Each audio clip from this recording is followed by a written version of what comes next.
Olá, estudantes PC! Na outra videoaula nós falamos sobre a primeira sessão em terapia cognitiva e hoje nós vamos falar um pouquinho sobre as demais sessões.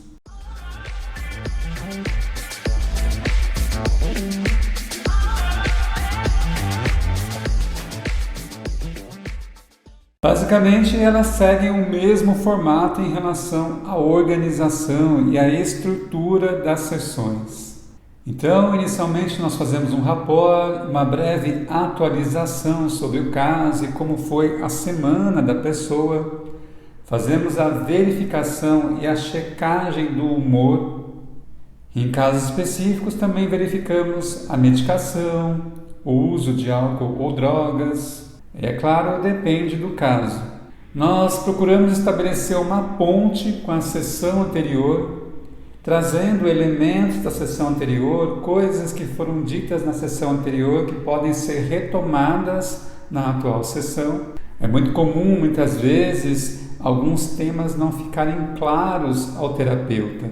E aí, a possibilidade de usar a sessão seguinte para determinar, compreender e entender elementos da sessão anterior. Nós estabelecemos um roteiro, uma agenda de como vai ser a sessão, de como a sessão foi estruturada ou está sendo organizada, e essa agenda e este roteiro é definido com o cliente, com o paciente. Então, nós buscamos entender quais serão os temas trabalhados naquele dia, naquela sessão, e sobre o que o paciente quer falar naquele dia. Estabelecemos então um roteiro, uma agenda para a sessão, logo em seguida nós fazemos a revisão da tarefa de casa, numa perspectiva de avaliar como foi a semana do paciente e identificar se ele conseguiu colocar em prática algumas coisas que foram acordadas na sessão anterior. Então, pensem em tarefa de casa nessa perspectiva também comportamental, de tentar pensar em estratégias comportamentais, como também, se for o caso, a necessidade de fazer uma leitura de algum texto, assistir um filme, algum conteúdo que esteja relacionado com a queixa do paciente, com a demanda do paciente, que ele possa ver, assistir ou ler durante a semana e na sessão seguinte poder falar um pouco sobre essa experiência. Algumas tarefas de casa são relativamente simples, por exemplo, se o seu paciente vai ter um jantar ou uma apresentação importante para ele. Nós podemos entrar em acordo com ele para que ele consiga estar atento às emoções e aos pensamentos. A própria estratégia de estar atento aos pensamentos é uma tarefa de casa.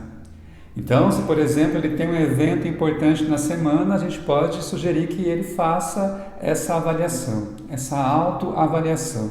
E há também algumas atividades, algumas tarefas que o paciente pode fazer, como por exemplo o registro dos pensamentos disfuncionais.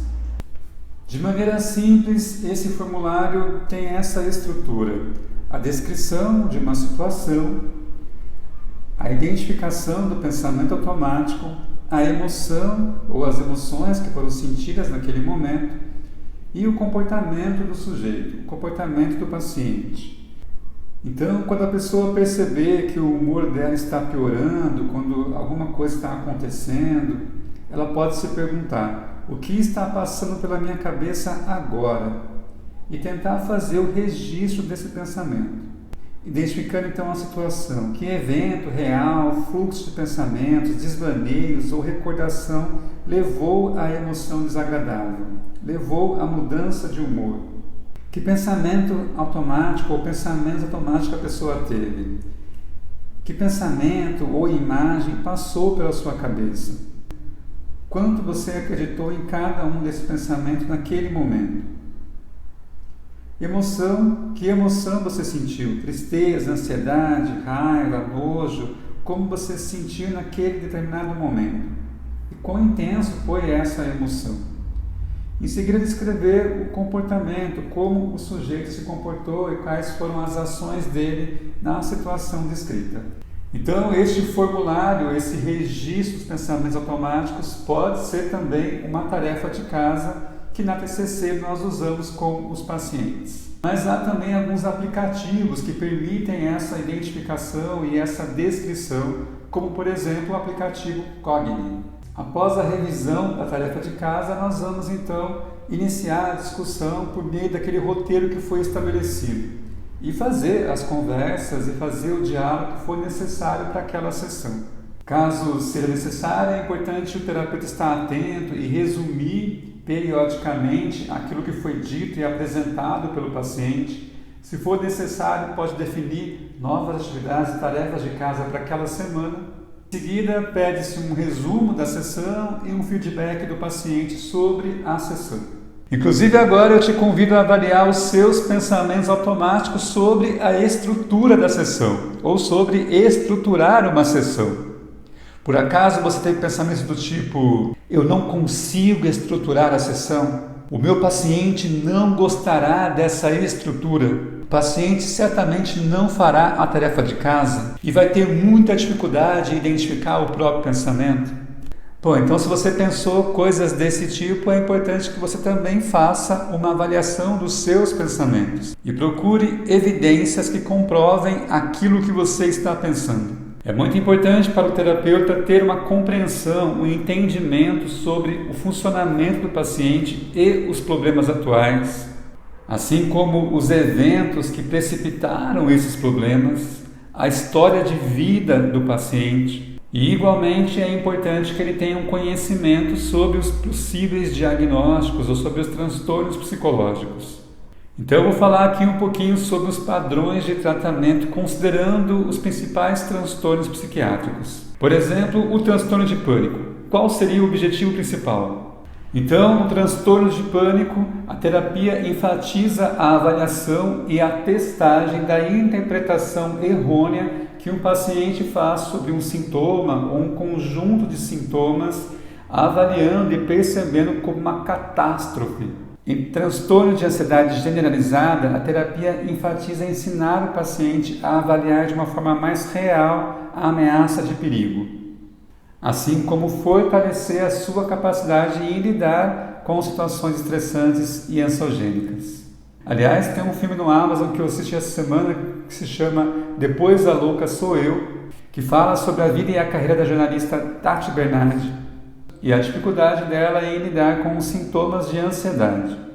Nos transtornos alimentares, por exemplo, a terapia enfatiza a reestruturação de crenças, sobretudo as crenças disfuncionais sobre a comida, sobre o peso e sobre o próprio self, compreendendo a relação que a pessoa faz sobre a imagem e o valor pessoal.